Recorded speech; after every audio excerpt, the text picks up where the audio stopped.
Identify problems at work, so you can start solving them. Questions that would be answered. Why is problem solving important for my business or career? What does it mean to create a problem statement? How can creating a problem statement help my business or career? Connect with me via WhatsApp, +234 703 247 4726, to get more interesting videos. Please, to support our ministry, remember to like the video, and also find it in your heart to subscribe to our YouTube channel and then gently tap the bell to turn on the notification, so as not to miss out on the next videos. Imagine Fast Crafts from Scraps, a local workshop that transforms customers' household junk into sculptures, jewelry, and other art. According to Fast Crafts from Scraps website, customers can bring any scraps and junk to the workshop, say what they'd like their scraps to be turned into, and return 1 week later to pick up their new one-of-a-kind work of art. Unfortunately, there's a problem. Lots of people love Fast Crafts creations, but lately they have had significantly fewer customers coming into the workshop. How can they fix their problem? Let's help. Every business, and everyone, encounters problems, whether it's too few customers, a product not working, or a team not functioning as it should. Being able to solve problems is important for businesses. In fact, the World Economic Forum stated that problem-solving skills were the most critical for the future of businesses, along with critical thinking.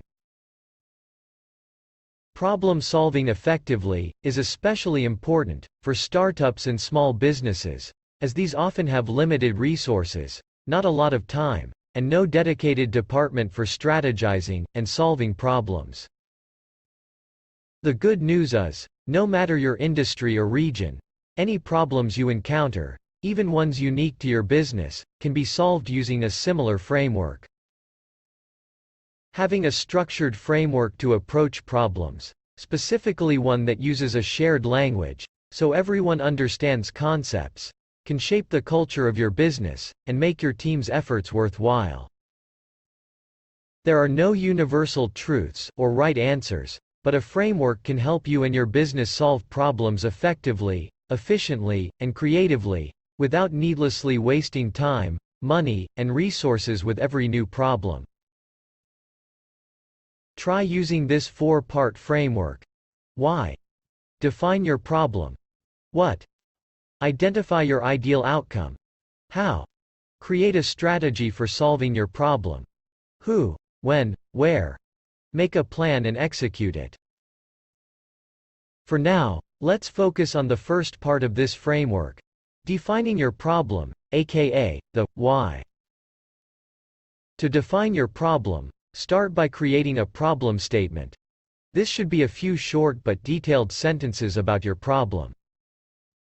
A good problem statement is one that's important for customers, or people you work with, quantifiable, focused, and not framed around a solution. If that sounds like a lot for a few sentences, don't worry. We'll outline what all this means. First, it may seem obvious, but make sure your problem statement is important to people. Too often, people invest effort in problems that nobody cares about. Before you spend time, money, and resources fixing your problem, make sure it's actually important to your customers and stakeholders, aka bosses, employees, investors, and anyone else who works with you and makes decisions. Prioritize problems with the most impact. For example, saying, "Visits to our store are down," doesn't describe what the impact of this is. Ask yourself, so what? In other words, why is store visits being down a problem? If you're ever unsure, consult with stakeholders to confirm that you both believe the problem you're solving is important. The earlier you do this, the better, as it can help you avoid wasting your time on unnecessary matters. A problem statement is easier to solve if it's quantifiable. Be specific about what timeframe you're talking about, who is affected, and other details. Instead of saying, "We're losing customers because people don't want to visit the shop," a better problem statement would say, "June in-store visits were down 35% from last June, which amounts to a 20% loss in revenue for that month." Creating your statement can take time, and you may need to gather data, especially if the problem isn't obvious, or if people disagree on what it is. This time will be well spent, as it can keep you from wasting effort on the wrong problem. Focus your problem statement in terms of scope, by identifying parameters, such as the set of customers you'll focus on, or region you'll be working in. Ask yourself, will it be more useful to solve a problem for a specific set of customers, such as the ones who ordered jewelry during a certain time period, or one that touches a larger portion of them, such as all customers from that period? Look for the right balance between impact and what you can reasonably achieve.